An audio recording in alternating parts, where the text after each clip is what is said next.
Ah, yes.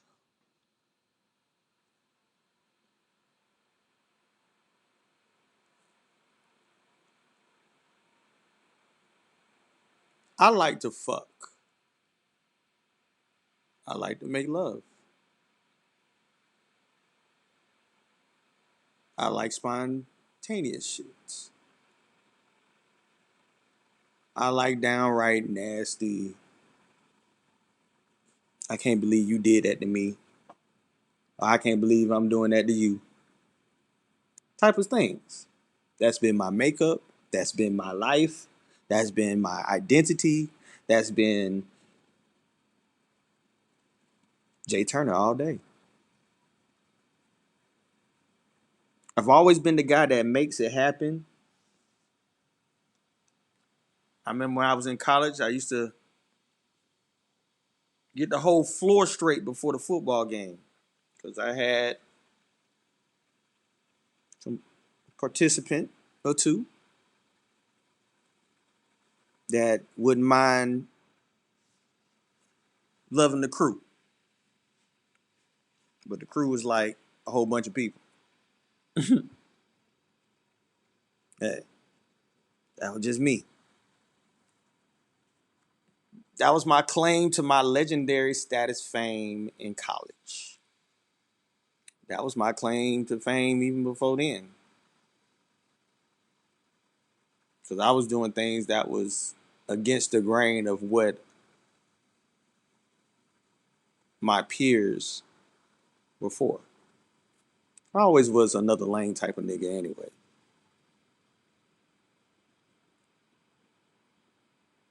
You know, when I first came to the A, like it was a culture shock. It was things that I've experienced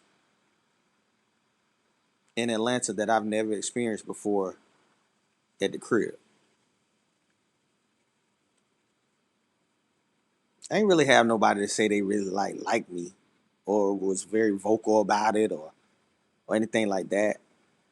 I used to have a really big complex about how I looked because shit, my whole motherfucking upbringing and girls were calling me ugly all the time. Like they had jokes from middle school, shit like that. Now, of course I was a nerd, you know what I'm saying? And I did my thing. I had big ass glasses, the type. My daddy used to put blue magic on my face, um, and stuff like that. So I used to get ooh. I still remember one time there was a girl. We'll call her Angie. It was in eighth motherfucking grade, and I already felt away because I left a school that I really wanted to stay at. But there was this girl, Angie, that she was fine as wine to me. She was on the Chilean team. She wore glasses. She was light skinned, and I wanted to give her something for Valentine's Day. I gave her something for Valentine's Day in front of the whole class. You know, she smiled and everything. And that smile that she gave me, that was everything. That was like hitting the pussy. That was like hitting the pussy to me. But a couple months later, we was in English class in the trailer, and one of my homeboys heard that she wrote a letter about me, and he actually snatched it out of her book bag and he gave it to me. And I will never forget the first line saying that there's this ugly boy in my class that liked me named Jermaine.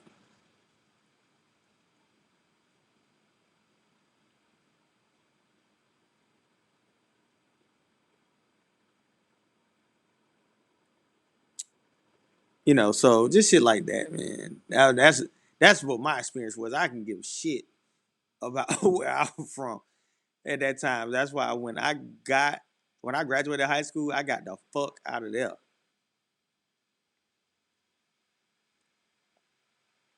But when I came to the A,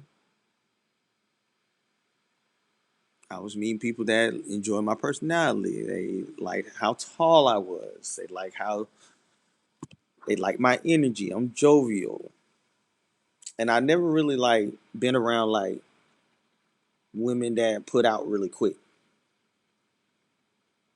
And the code that I've always was taught by my brothers is that you're only as good as your options. You're only as good as your options. So I still remember the first person that gave me a look. And they was talking about giving that thing up on the first date. And she did. And after that, when I knew that accessibility was that simple, I lost my mind. I lost my loving mind.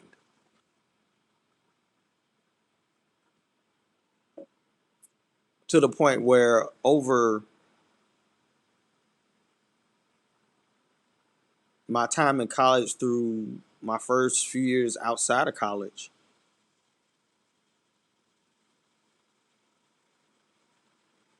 I could easily say I was with about 70 people at that time. That was before 30.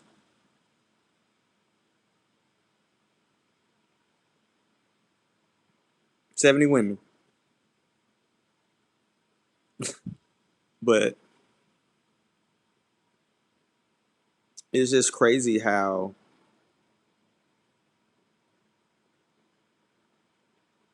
sex consumed me. Sex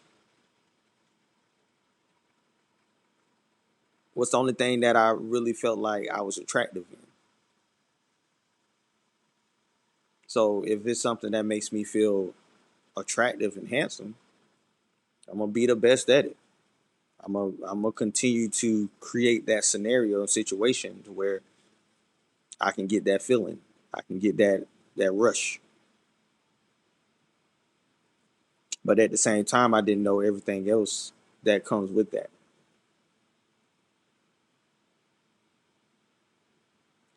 Being involved in a lot of toxicity, becoming toxic as well.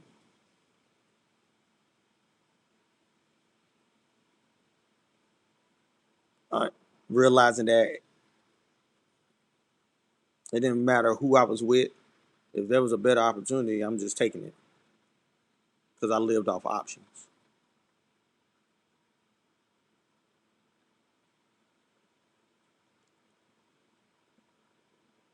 For the first 39 years of my life, sex is what defined me. Like I have a lot of other qualities that I do, and I'm a very hard worker and stuff like that. But no matter what, sex is what defined me.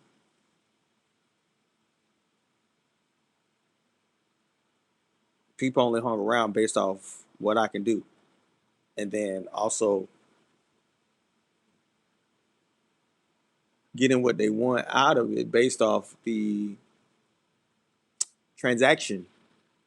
Because I just look at a lot of it as transactions. Because really, my whole adult life, all I've done was manufacture situations. I never really understood making love. I never understood someone being into me to where they want to be just as passionate with me. I was giving out false pretenses of passion and feeling false pretenses of passion from women.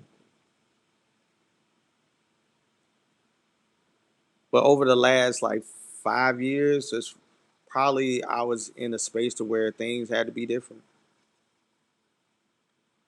I was I was taking L after L, thinking that this is the connection that we're going to have, and that's what's going to bud into everything else that I want in regards to love, a relationship, marriage, and all that stuff.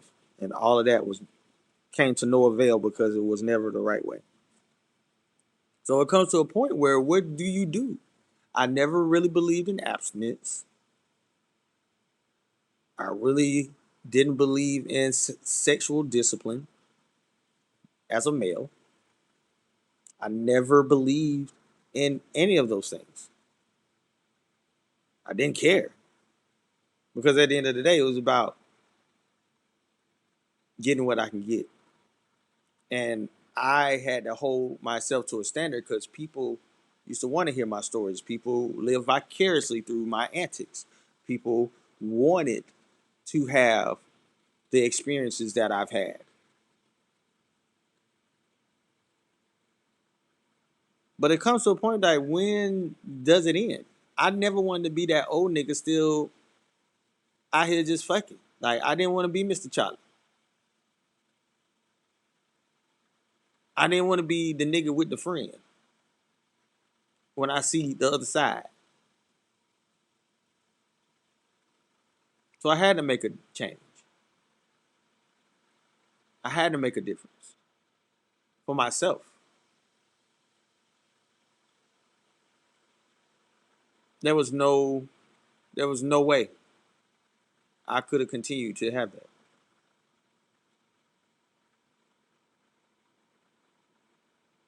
So as you saw the screen change, I had to change. It was one of the roughest transitions I ever made in my life. Because how can you change something that's been a pillar to your life? It defined me. That it defined me more than my work ethic, more than my successes, anything. That defined me. I felt more out of that than the achievements that I've made that people saw, that gave me the congratulations, the great things, all the things I achieved. Nothing compared to this being the man in regards to sex. I'm the only one out of my crew that's not married. You don't think I feel a way about that? I do. All my relationships have failed. I can hold myself accountable for those things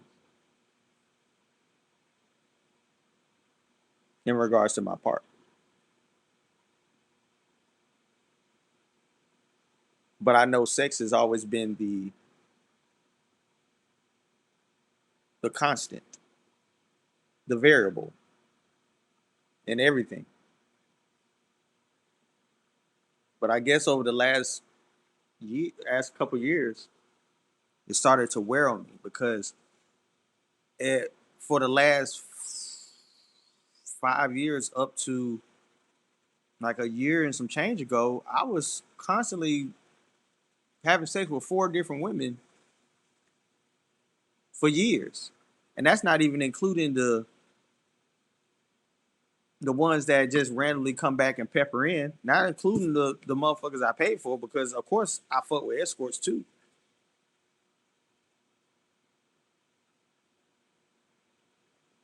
Because I still lived on the coldest, no matter who I was fucking with. If that's not what you're on, if it's something I'm looking for that you're not into, because my taste is very sophisticated and it's very wide ranged. If you're not into that, I can find somebody that can do it, and I don't mind paying.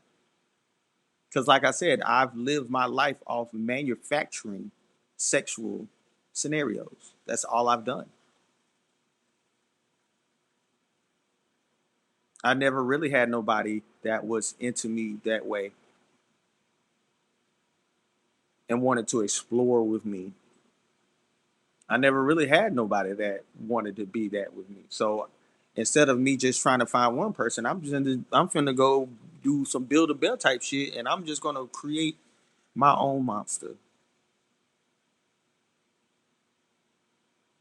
That was my mindset. Quantity was everything. Most of the quality of it was outside of the, well, I can't even say the pussy, was mediocre to non-existent to lame, all those things. But you have to make a decision. Like, I had to make a decision. Like, I felt like I was going down a very bad spiral for so long, and I just made every reason not to look at myself and see that I am the constant through all of it. So what are you going to do about it? How you feel like you're going to have a forever shit with somebody and you still out here working your options? Or if she ain't want to suck your dick today, I just go get somebody to suck my dick. Or she ain't want to do this, I got somebody that can do it. But then the funny thing is that you make these changes, and then people are mad at you. You don't want me to be better. You don't want me to be the best version of myself because you like toxic Jermaine. You like Jermaine that just don't give a fuck or just trying to get in and get out because that's what I want too. You know what I'm saying? I don't need all that blah blah. That shit got really old really fast. And I know that I want something of more quality to my life. That's why I had to make the changes that I had to make.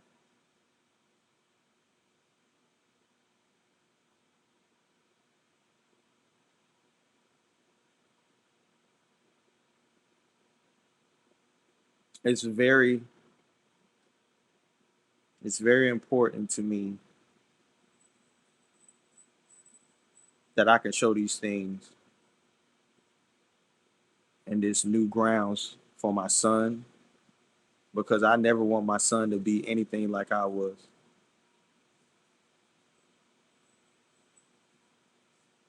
So here's life. That's my story. So all I can do is just move and be better and continue to be better. And I just strive to be that. And I can honestly say this is one of the best feelings I ever had in my life.